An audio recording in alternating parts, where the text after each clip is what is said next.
Alright, hello again everyone. We'll be doing another Pathfinder video here. Um, in my previous videos I've covered things to do with the character sheet, and I've given class examples such as the fighter, ranger, but today I figure I'll go over some practical information for like how to actually play. So as I've said before, like BAB determines how many attacks you can do. But I'll start at the beginning actually, for those just tuning in. Alright, so when you're actually playing the game, your character has a standard action, a move action, you have a swift action, an immediate action, and then you have free actions.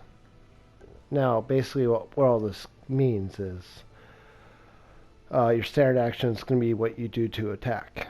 It's going to be how you cast a spell, or maybe it's going to be something that you do that takes the majority of your character's concentration and time. Move action, exactly what it sounds like. It's your ability to go from point A to point B.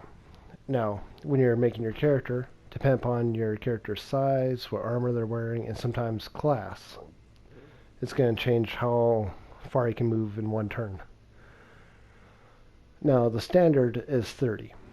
Most people are going to be able to move 30 feet one turn.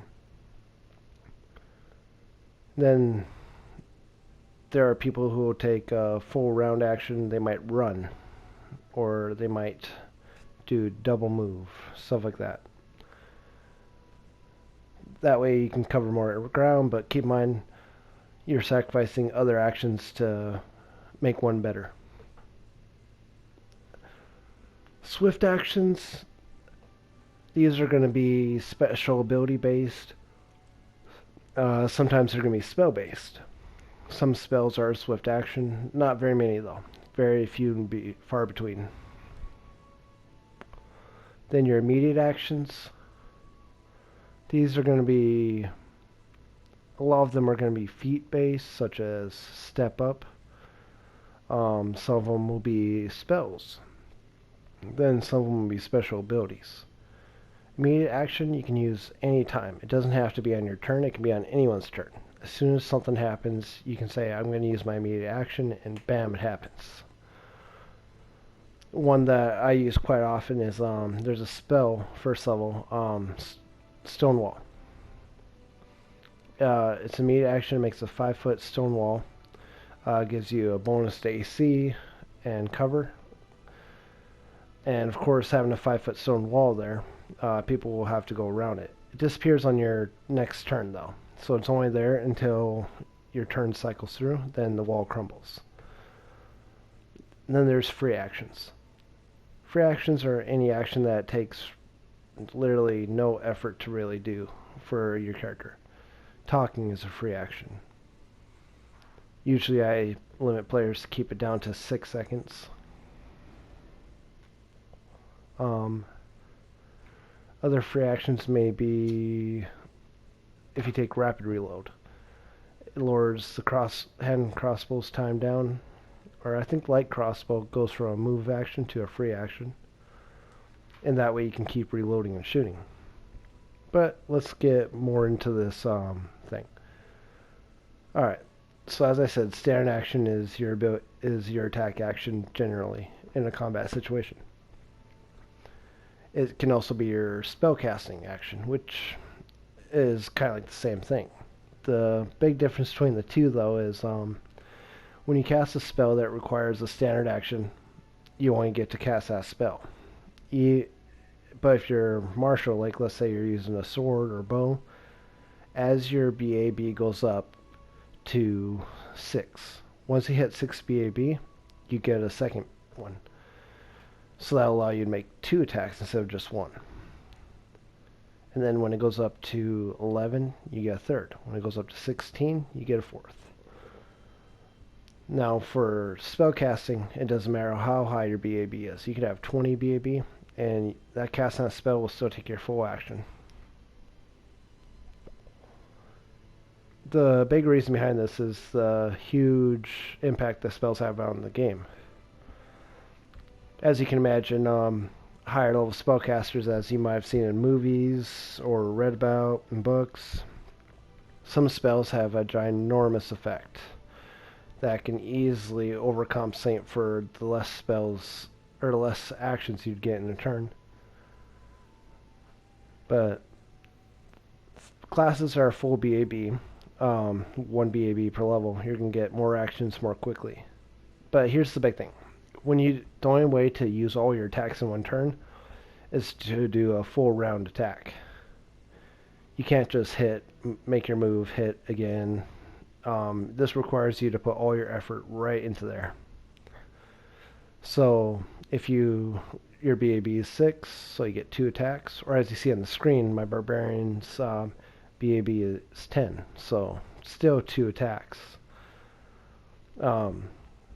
When you use those, you have to declare you're making a full attack, so you can hit, and you give up your move. But as you can see, like in a lot of cases, being able to dish out more damage immediately will be more beneficial in most situations. Now, dealing with ranged enemies or enemies that are constantly on the move, you're obviously going to have to hit and move, and you're not going to get full access to this all the time. There's also other feats that can give you boosts as well, such as when you're 2-weapon fighting, you'd get 2 attacks with 1 BAB, 4 with 2, so on and so forth, provided you take the 2-weapon fighting feats.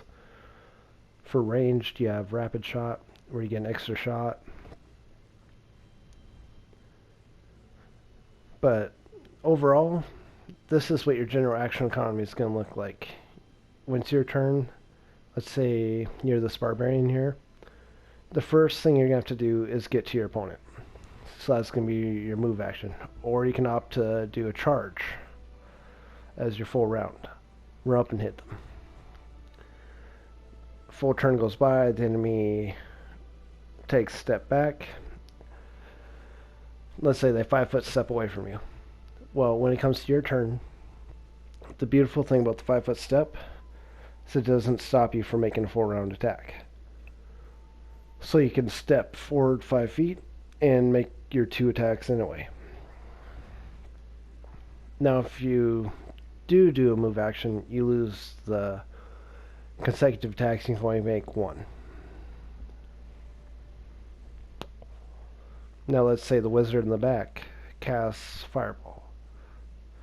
He can move on his round, and that's fine, because he is no longer able to do anything else, really. Now, later in the game, there's meta magic feats, one of them called Quicken Spell. It lets you cast your spells swift action. Now, doing this will give you the ability to cast 2 spells in one turn. Overall, though, the action economy is pretty balanced. You typically just go through your combats, and that's kind of like the general just to get started. Other than that, I think that's all I have for like action economy. I mean, there is more stuff to it once you get deep into it, but this is kind of basically what you need to know to start. 1 BAB, you start off with level 1 character, you make 1 attack, and then you can move. That's it. Once you hit level 6 for a full BAB character, you can make 2 attacks, but then you can't move. In spellcasting, almost always a standard slot. Make 1 attack, you're done. You can move, but nothing else. And that's it. Thank you for listening.